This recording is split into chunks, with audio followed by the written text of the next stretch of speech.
What you saw is a crash test in a controlled environment. I'm here in Pelham, Alabama at the Pelham, Alabama Police Department teaching officers how to reconstruct traffic collisions. So it's basically like the CSI of wrecks. There's a lot of physics, algebra, trigonometry. So they're looking at the weights of the vehicles. They're looking at the energy, the kinetic energy that the vehicles possess in order to determine the actual impact speed.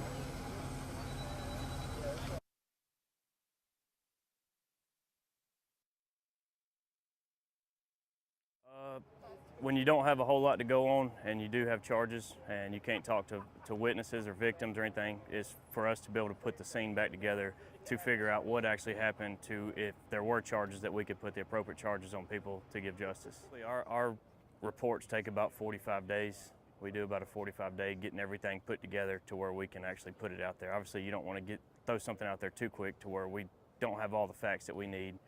And once we get all the facts, then we can put it all in a report and share that.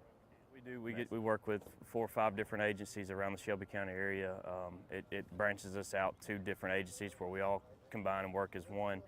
But everybody may take a little something different away from the training to where we can all put it all together at the end of the day to actually get what we need to solve everything. Unfortunately, a lot of people do not look at traffic as a crime.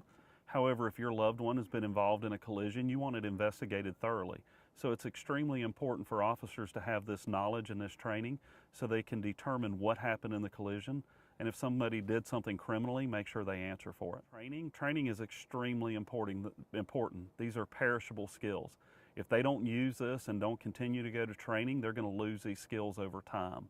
But it's important to stay fresh on these topics and make sure that they learn new principles, new techniques. There's new things coming out, airbags, different things like that will assist them in answering the questions.